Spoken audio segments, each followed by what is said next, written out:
Mystery पे रोजाना काफी सारी वीडियो बनती है और ये लिटरली काफी ज्यादा अमेजिंग भी होती है। बट माइनक्राफ्ट के कुछ ऐसे डार्क मिस्ट्रीज भी थे जिसको माइनक्राफ्ट में रिमूव करवा दिया। यस, और आज हम उन्हीं डार्क मिस्ट्रीज के बारे में बात करने वाले हैं। वो कैसे थे, क्या था उनके अंदर, और माइनक्राफ्ट ने उसको क्यों रिमूव कर दिया इसके बारे में, और क्यों लोग उसके बारे में ज्यादा बात नहीं करते। माइनक्राफ्ट ने सबसे पहले इसको क्यों रिमूव किया ये तो हम जानेंगे, और साथ में हम ये भी जानेंगे कि ये डार्क मिस्ट्रीज के अंदर था क्या। यस, तो आज की वीडियो को पूरा एंड तक देखते रहना क्योंकि ये वीडियो आपका माइंड ब्लो कर देगी। ये है शाउट आउट जिन्होंने मेरे चैनल पे बहुत प्यारे प्यारे कमेंट किए थे। आप भी करो, आपको भी शाउट आउट मिल सकता है। बस आपको कमेंट सेक्शन में कोई सा भी एक कमेंट कर देना है जो कि मुझे पसंद आना चाहिए, मैं आपको शाउट आउट दे दूंगा। चलो वीडियो को करते हैं स्टार्ट। आप आराम से बैठ के वीडियो को एंजॉय करो। एंटिटी $071, ये माइनक्राफ्ट का एक स्कैरी एंटिटी था जिसके बारे में क्रीपी पास्ता ने भी कई सारी चीजें बता रखी है जो कि आप उनकी वेबसाइट पे जाके पढ़ सकते हो। ये किस लैंग्वेज में बात करता है ये भी बता रखा है। हाँ, ये है बाइनरी कोड जो कि कंप्यूटर यूज करता है किसी भी चीज को ऑपरेट करने के लिए, सर्च करने के लिए। बट इसका हैकर भी यूज करते हैं डिवाइस को हैक करने के लिए। यस, बट पहले जान लेते $007 की कहानी। तो माइनक्राफ्ट में एक बंदा था जिसका नाम टॉम था जो माइनक्राफ्ट 3am पर रोजाना खेलता था। आज भी वो एक वर्ल्ड क्रिएट करता है लेकिन उसका नाम वो $071 दे देता है और वर्ल्ड क्रिएट कर देता है, और यही इसकी गलती होती है। जब वो वर्ल्ड के अंदर स्पॉन होता है तो माइनक्राफ्ट की एक तरफ डे हो रहा था, वही अपोजिट नाइट हो रहा था, वो भी दोनों एक साथ। अब ये देखकर वो थोड़ा सा कंफ्यूज हो जाता है लेकिन वो उसको ग्लिच समझकर इग्नोर कर देता है। लेकिन ये ग्लिच तो नहीं हो सकता। यस, ये ग्लिच नहीं था, और वो फटाफट अपना वही काम करना स्टार्ट कर देता है टॉम जो सारे प्लेयर करते हैं। क्राफ्टिंग टेबल बनाना, टूल्स बनाना, और इधर उधर घूमना, और माइनिंग पे जाना, और ऐसे कई सारे काम करता है। लेकिन वो जब ऊपर आता है माइनिंग करके तब भी वेदर सेम टू सेम वैसा ही होता है, कोई भी चेंजेस नहीं आता है, टाइम भी सेम वही होता है। तो टॉम इस चीज को दिखाने के लिए अपने दोनों दोस्तों को अपने माइनक्राफ्ट वर्ल्ड में बुलाता है, लेकिन जब वो उनको बुलाता है तो वर्ल्ड बिल्कुल नॉर्मल हो जाता है। अब वो तीनों दोस्त अपना माइनक्राफ्ट एक साथ खेलने लग जाते हैं और माइनक्राफ्ट को एक्सप्लोर करने लग जाते हैं। वो काफी देर तक घूमते हैं लेकिन उनको कुछ भी अजीब नहीं मिलता।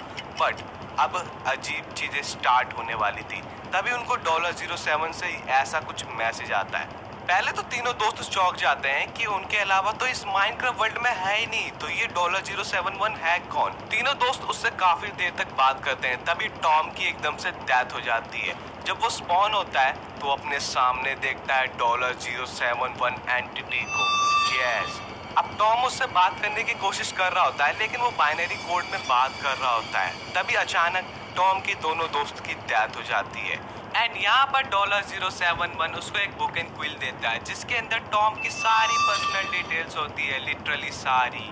अब यहाँ पर टॉम कुछ भी समझ नहीं पा रहा होता है, वो उस बुक एंड क्विल में गुड बाय वर्ल्ड लिख देता है। तभी अचानक वो भी मर जाता है और टॉम एक ही काम करता है, वर्ल्ड को डिलीट करना। और ऐसे $071 की पॉपुलैरिटी बढ़ रही थी, लेकिन तभी मोजेंग के नजर में आते ही $007 को रिमूव कर दिया, बिकॉज $071 एक हैकर था।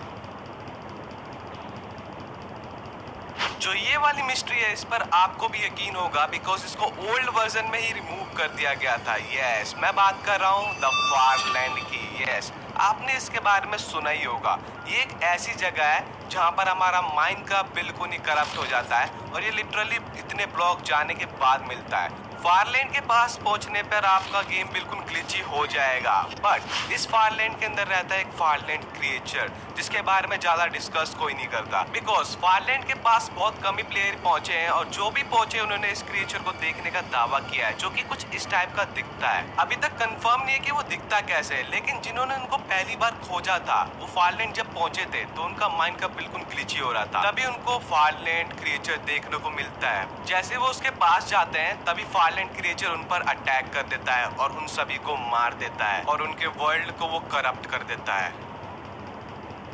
अब इस बात में कितनी ज्यादा सच्चाई है ये तो हमें भी नहीं पता, क्योंकि फारलैंड्स के पास कुछ लोग जाने का ही बस दावा करते हैं और जो भी गए हैं उन्होंने बताया कि फारलैंड्स के पास फारलैंड क्रिएचर एग्जिस्ट करता है। इसके बारे में प्लेयर्स और भी बात कर सकते थे, लेकिन मोजेंग ने इसको ओल्ड वर्जन से रिमूव कर दिया और साथ में न्यू वर्जनों से फारलैंड्स को रिमूव कर दिया। But why? वेट, अगर आपको अभी तक वीडियो पसंद आ रही है तो यार एक लाइक कर दो और चैनल को सब्सक्राइब कर दो, क्योंकि 99% यार चैनल को सब्सक्राइब नहीं करते। तो क्या कर रहे हो यार, सब्सक्राइब कर दो, वीडियो बनाने में काफी टाइम लगता है। ब्लड वुल्फ, ये माइनक्राफ्ट में एक ऐसा वुल्फ है जिसकी बॉडी पर पूरे में ब्लड लगा हुआ है। बट आप सोच रहे होंगे वाई, ये ऐसा क्यों है, ये वुल्फ ब्लडी वुल्फ क्यों है? तो उसकी एक बहुत ज़्यादा दर्दनाक स्टोरी है जिसके बारे में मैं आपको पहले बता देता हूँ, क्योंकि वो स्टोरी बहुत ज़्यादा इमोशनल है। तो माइनक्राफ्ट में एक प्लेयर था बॉब नाम का, जो कि अपने डॉग के साथ माइनक्राफ्ट सरवाइव करता रहता था और वो अपने डॉग से बहुत ज़्यादा प्यार करता था। वो अपने डॉग को हर जगह लेके जाता था, चाहे वो कहीं पे भी जाए, चाहे वो वुड तोड़ने जाए, माइनिंग करने जाए, हर जगह अपने डॉग को लेके जाता था। और बॉब का डॉग भी उसका पीछा नहीं छोड़ता था, वो भी उसके साथ हर जगह जाता रहता था। एक तरह से बॉब अपने वर्ल्ड को आराम से खेल रहा था। बट एक रात कुछ ऐसा होता है जहाँ पर बॉब का सिंपल वुल्फ ब्लड वुल्फ में कन्वर्ट हो जाता है। यस, तो एक रात बॉब अपने वुल्फ के साथ ऐसे ही घूम रहा था और वो काफी सारे मॉब से फाइट कर रहे थे, जहाँ पर बॉब का वुल्फ उसकी मदद कर रहा था। अचानक एक क्रीपर बॉब के वुल्फ के पास आके ब्लास्ट हो जाता है, जहाँ पर बॉब के वुल्फ की डेथ हो जाती है। लिटरली इस चीज को देखने के बाद बॉब बिल्कुल रोने लग जाता है और वो फूट के रो कर चला जाता है अपने घर पर और आराम से बेड पे सो जाता है रोते रोते। वो कुछ कर भी नहीं सकता था।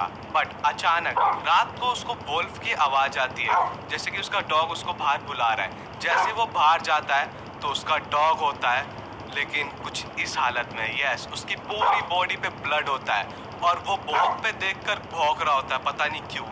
बॉब उसको देखकर पहले शॉक में रहता है कि उसका मरा हुआ कुत्ता वापस कैसे आया।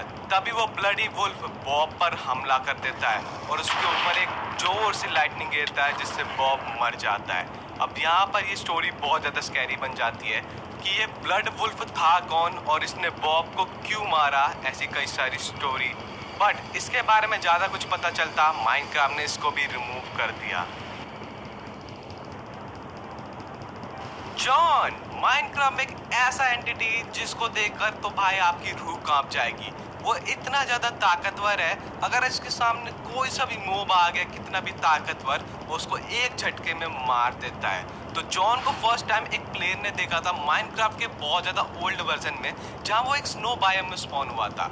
वर्ल्ड बिल्कुल नॉर्मल था और वो वर्ल्ड के अंदर बिल्कुल ही नॉर्मल तरीके से खेल रहा था, जैसे वुड तोड़ना, नॉर्मली ग्राइंडिंग करना, वो सारे काम वो करने की सोच रहा था।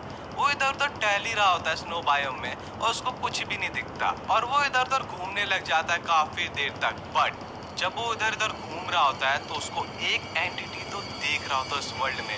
यस, मैं बात कर रहा हूँ जॉन की, जो कि उसको दूर से ही घूर रहा था, जो उसके पास नहीं आ रहा था। तो एक रात वो प्लेयर अपने माइंड का वर्ल्ड में क्राफ्टिंग टेबल में कुछ टूल्स बना रहा होता है, तभी जॉन एकदम से पीछे बिल्कुल भागते हुए उसके पास आता है। अब यहाँ पर वो प्लेयर कुछ भी नोटिस नहीं करता और जॉन उसके पीछे जाकर खड़ा हो जाता है और वो एकदम से उसके ऊपर दहाड़ मारता है, जिसको देखकर उस प्लेयर की बहुत फटती है, लेकिन जॉन उसको फटाफट मार देता है। तो जॉन की यही स्टोरी है जिसको मैं भी ट्राई करने वाला हूँ। यस, तो मैं उसी वर्जन में आकर वैसा ही वर्ल्ड क्रिएट करता हूँ जो कि उस माइनक्राफ्ट प्लेयर ने क्रिएट किया था और मैं भी स्पॉन होता हूँ एक स्नो बायोम में, जिसको देखकर मैं भी काफ़ी ज़्यादा खुश होता हूँ, क्योंकि सेम मैं वैसे ही स्पॉन हुआ हूँ जहाँ पर वो प्लेयर स्पॉन हुआ था। मैं जॉन को ढूंढने लग जाता हूँ, इधर उधर देखने लग जाता हूँ और मैं हर चीज़ को बारीकी से देखता हूँ, कहीं मुझे जॉन इस स्नो में कहीं दिख जाए। बट मुझे जॉन कहीं नहीं दिखता। मैं इस माइनक्राफ्ट